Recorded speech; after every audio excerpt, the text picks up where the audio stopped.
house in the South.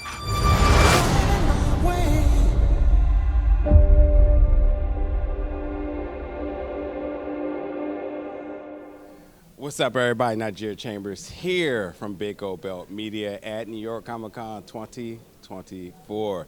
Ben, the EP of the new Prime Video series, Crossman, my guy. How you doing today? I'm good, Nigeria. How you doing? I'm good.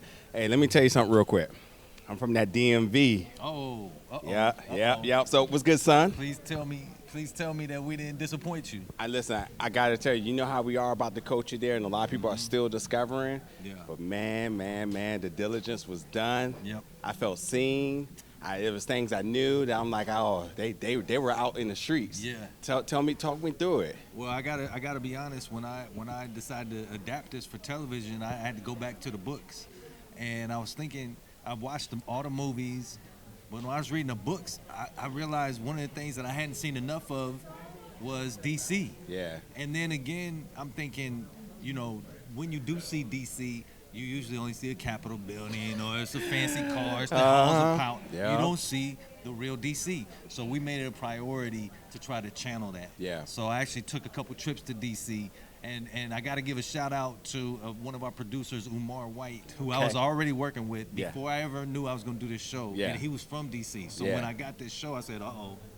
Now I got to tap into everything DC. So we're going through the streets. And if I say, I want to do this restaurant, there's going to be this has got to be a neighborhood restaurant. He's like, we got to go here. Yeah. Oh, we got to go there. Yeah. And then he was really plugging me into a lot of things. I also, fun fact, I tapped into a friend of mine, John Bernthal, who's from DC. Yes, sir. And he's very frustrated because he's like, nobody ever shows the real DC. Nope. So he really gave me a lot of highlights too. Yeah. And we just tried to wrap that into the fabric of the show. Yeah. And yeah. then I run into DC people now, and they're coming up to me and they feel like we integrated it so well. Yeah. They're literally telling me, oh, I know that corner, I know that Hey, alley, yeah. I know this. Yeah. So I love it. It's funny, though, because there's definitely a scene where people always hang out no matter the temperature, no matter whatever's going on. I was just like, oh, yeah. They was out in these streets. Yeah.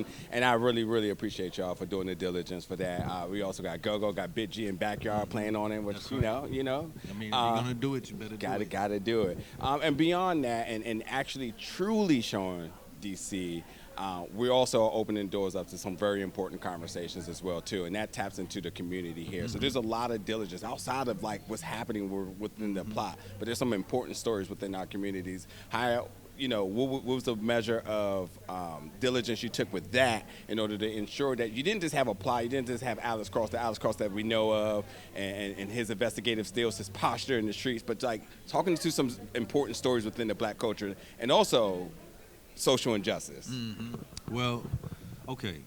So number one, I'm a crime junkie, and I love all mysteries. Yeah. So I watch those shows. I had to ask myself, what's the difference in the ones that really make me come back? And those are the ones that really make me invest in the character. Because eventually the mysteries, I can get that anywhere. Yeah. I need to get invested in these characters. So I really wanted to make sure that we created not just Cross, but his entire world full of characters that you can invest in. That means you got to tell real stories, and you got to tell the truth. Otherwise, people, they won't connect. Yeah. Now, if you're a detective, if you're a Black cop, one of the truths is that there's some tension between law enforcement and the Black community.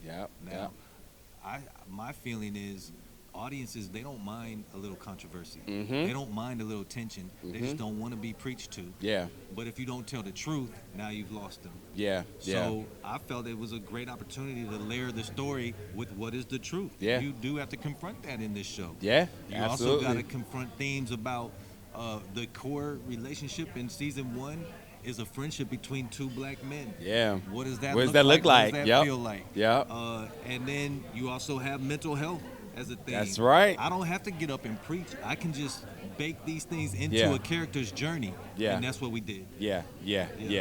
And now come through. You can walk through. We're gonna make you take the detour there. And that's very important, man. And obviously, one thing for us is like the pandering. We always don't want people to use certain things that are very prominent to us as a composite of sorts for their storytelling. Like once again, y'all did the diligence on that as well too. And again, beyond us being from DC, being seen and heard in these conversations, and also looking at Black cops. What does that mean for us when we have revered them for so long now, and it's kind of like, well, how does he navigate that? Cross is really giving you all a lot, and I got to see a little bit of it, but you all will be able to see it come Prime Video November 18th, I believe. Actually, November 14th. 14th, there we go. 14th is when it drops. And yeah, please tune in. I think what you're gonna get is a great thriller. Yeah. But it's wrapped with a great character journey and a great fabric. Yeah. DC's, not just a backdrop. It's one of those characters. We out here. Yeah. Well, as professional as I am in this setting right now, I also got to end this correctly. All right, son, I appreciate it for the diligence today. All love.